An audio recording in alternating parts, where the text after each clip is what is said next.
Hola jóvenes, les saludo con un abrazo fraterno y bien apretado en el amor del Señor. Feliz de poder compartir con todos ustedes la palabra de Dios. Es por eso que los invito a abrir sus Biblias o la aplicación en sus celulares en Primera de Reyes 17 del 1 al 24. Elías predice la sequía. Entonces Elías Tisbita, que era de los moradores de Galaad, dijo a Acab: Vive Jehová Dios de Israel, en cuya presencia estoy, que no habrá lluvia ni rocío en estos años sino por mi palabra. Y vino a él palabra de Jehová diciendo: Apártate de aquí y vuélvete al oriente, y escóndete en el arroyo de Querit, que está frente al Jordán. Beberás del arroyo, y yo he mandado a los cuervos que te den allí de comer. Y él fue e hizo conforme a la palabra de Jehová, pues se fue y vivió junto al arroyo de Querit, que está frente al Jordán. Y los cuervos traían pan y carne por la mañana, y pan y carne por la tarde, y bebía del arroyo. Pasados algunos días, se secó el arroyo porque no había llovido sobre la tierra. Elías y la viuda de Sarepta. Vino luego a él palabra de Jehová diciendo: Levántate, vete a Sarepta de Sidón y mora allí. He aquí que yo he dado orden allí a una mujer viuda que te sustente. Entonces él se levantó y se fue a Sarepta, y cuando llegó a la puerta de la ciudad, he aquí una mujer viuda que estaba allí recogiendo leña, y él la llamó y le dijo: Te ruego que me traigas un poco de agua en un vaso para que beba. Y yendo ella para traérsela, él la volvió a llamar y le dijo: Te ruego que me traigas también un bocado de pan en tu mano. Y ella respondió: Vive Jehová tu Dios, pero no tengo pan cocido. Solamente un puñado de harina tengo en la tinaja y un poco de aceite en una vasija. Y ahora recogía 2 leños para entrar y prepararlo para mí y para mi hijo, para que lo comamos y nos dejemos morir. Elías le dijo: No tengas temor, ve, haz como has dicho, pero hazme a mí primero de ello una pequeña torta cocida debajo de la ceniza, y tráemela, y después harás para ti y para tu hijo. Porque Jehová Dios de Israel ha dicho así: La harina de la tinaja no escaseará, ni el aceite de la vasija disminuirá, hasta el día en que Jehová haga llover sobre la faz de la tierra. Entonces ella fue e hizo como le dijo Elías, y comió él y ella y su casa muchos días. Y la harina de la tinaja no escaseó, ni el aceite de la vasija menguó, conforme a la palabra que Jehová había dicho por Elías. Después de esto, aconteció que cayó enfermo el hijo del ama de la casa, y la enfermedad fue tan grave que no quedó en él aliento. Y ella dijo a Elías: ¿Qué tengo yo contigo, varón de Dios? ¿Has venido a mí para traer a memoria mis iniquidades y para hacer morir a mi hijo? Él le dijo: Dame acá tu hijo. Entonces lo tomó de su regazo y lo llevó al aposento donde él estaba, y lo puso sobre su cama. Y clamando a Jehová dijo: Jehová Dios mío, aún a la viuda en cuya casa estoy hospedado has afligido, haciéndole morir a su hijo. Y se tendió sobre el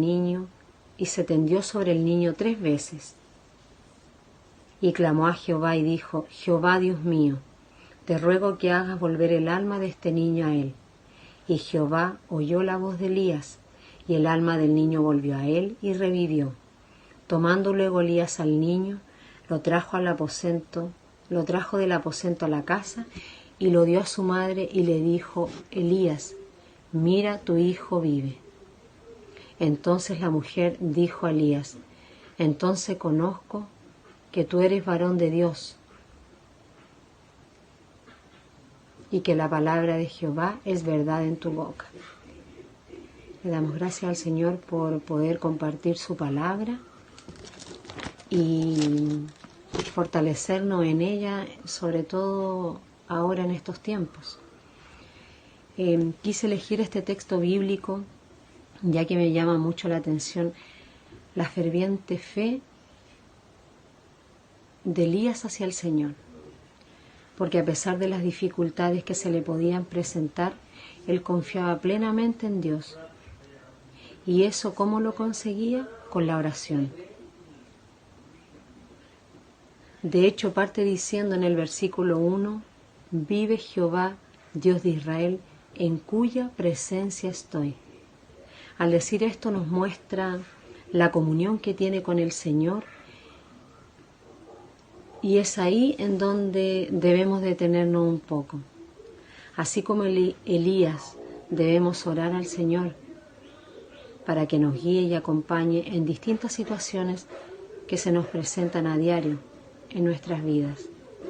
En el versículo 3, el Señor le pide a Elías que se aparte y se esconda en el arroyo, en donde estuvo 1 año, y él obedeció. Esto lo asocio a lo que estamos viviendo en estos tiempos, en donde ya sea por este virus que tenemos en estos momentos o por cualquier otra cosa, el Señor nos tiene aislados.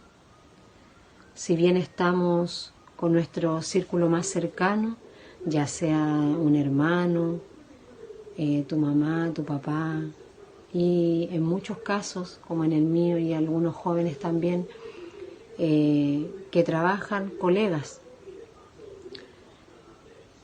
nos quiere llevar a una comunión más cercana con Él.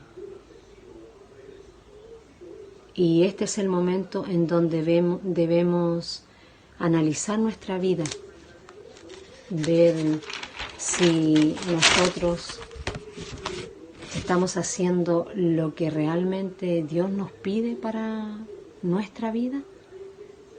¿Estoy confiando y obedeciendo plenamente como lo hace Elías? ¿O muchas veces titubeo con las cosas que el Señor nos promete? Yo sé que como jóvenes debe ser súper difícil para ustedes apartarse de las cosas de este mundo. Si a nosotros que somos adultos nos cuesta, ¿cuánto más a ustedes? Donde cada día la juventud está más alejada de la mano del Señor. Cada vez hay prioridades que Dios no está presente en esas prioridades. Pero el Señor tiene hermosas promesas para todos nosotros y es ahí donde debemos enfocarnos. La oración, dice el Señor, que es una fuente de poder para nosotros. Orad sin cesar, dice la palabra. Y de esa fuente es la que debemos beber día a día. En esta lectura encontramos la frase palabra de Jehová 4 veces. En el versículo 2, en el versículo 5, en el 8 y en el 24. Lo que nos lleva más aún a confiar en su palabra. Si algún joven o jovencita está pasando por un momento de aflicción, le invito a confiar, pedir y obedecer como Elías, para que el Señor lo pueda guiar y confortar por medio de su palabra. Y también agradecer, porque todo lo que nos sucede,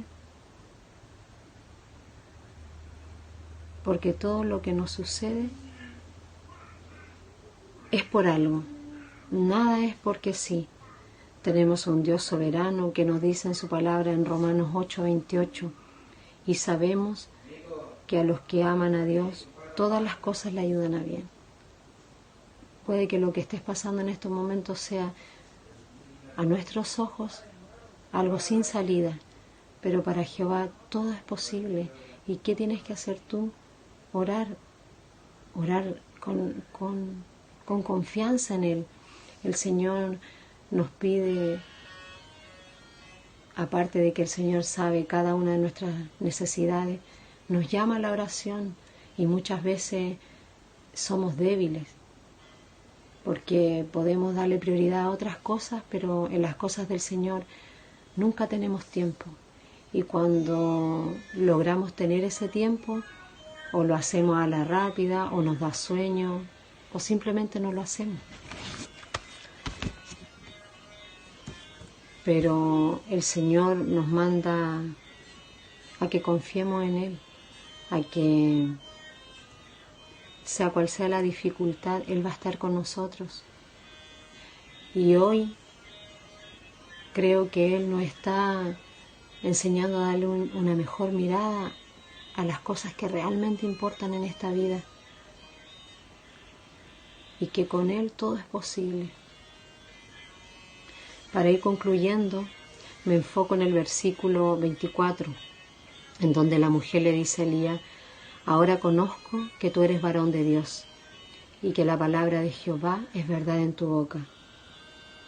Me hace citar el texto de Mateo 7:16, por sus frutos los conoceréis. Elías, al devolverle a su hijo vivo a la mujer, le muestra que él cree en un Dios vivo, que las promesas del Señor se cumplen, que Él es un Dios justo, que Él cumple sus promesas y que cada oración que nosotros hacemos, Él la oye y la responde en la medida en que Él lo considera justo. Nosotros quisiéramos que las cosas, cuando tenemos alguna aflicción, que el Señor nos respondiera mañana, pero los tiempos del Señor son perfectos y nosotros debemos pedirle al Señor paciencia cuando estamos pasando por alguna aflicción para entender sus tiempos y para darnos cuenta que el Señor nos envía la respuesta en el momento justo, ni antes ni después.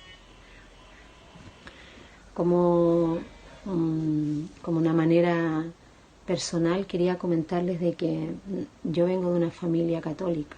Todos son católicos en mi casa, en la casa de mis papás. Tengo 3 hermanas aparte de mí, y mi papá trabajaba de obrero de la construcción. Y una vez fue a realizar un trabajo en una casa y le regalaron un cuadro con un texto bíblico, que en ese entonces yo tenía como, no sé, 13 años, tal vez menos. Y siempre que... y era bonito porque era de un tronco y tenía una cita bíblica. Y la cita bíblica decía: acuérdate de tu Creador en los días de tu juventud, antes que vengan los días malos y lleguen los años de los cuales digas: no tengo en ellos contentamiento. Eclesiastés 2. Siempre me sentaba y lo leía. Muchas veces lo leí, pero lo leía, no sabía qué se significaba, pero me llamaba la atención. Y tampoco nunca investigué, porque como en mi casa no era costumbre tampoco leer la Biblia, era como lo que la iglesia dice, lo que el curita dice, eso se hacía, todos con sus sacramentos al día y todo. Hasta que un día llegué a la primera iglesia bautista y el pastor Rubén le dio como una pincelada a ese texto. Y me acordé de por qué estaba en mi casa. Entonces recordé cuando lo leía sin entender su significado. Y hoy quiero decirles que no dejen que la emoción de ser jóvenes los lleve a olvidarse de su Creador. Hónrenle mientras sean jóvenes, para que cuando pasen a ser viejos no digan que la vida ya no es agradable. Este es el momento, joven, jovencita, para tener al Señor en tu corazón. Ustedes saben que nosotros tenemos 2 hijos adolescentes, cada uno con una personalidad súper distinta, Y como padres, muchas veces nos afligimos por nuestros hijos, porque conocemos cómo está el mundo afuera. Por eso entiendo muy bien la lucha de cada uno. Pero de corazón les digo, jóvenes, no se aparten del Señor. Sé que es difícil. Yo se lo digo a mis hijos cada día porque nadie busca del Señor hoy, ni menos un joven. El joven cree, ¿para qué necesito a Dios en mi vida? Si lo paso bien, tomo, fumo, me drogo, salgo a carretear, tengo una y otra polola, pero eso pasa. Eso es de momento, pero el Señor está siempre, Él es eterno, Él estará contigo hoy, mañana y siempre. Si el Señor te llamó a su lado es porque tiene cosas maravillosas para ti. Y si estás pasando por un mal momento, confía en el Señor. Él traerá bendiciones a tu vida, espirituales, con los amigos. Él va a saber sacarte a donde tú no correspondes. Confía en el Señor, ora, ora, ora, porque el Señor escucha nuestras oraciones. Me voy despidiendo, esperando que les haya gustado esta reflexión, este momento de poder compartir la palabra del Señor en nuestras vidas. Les envío un abrazo fraterno y oren.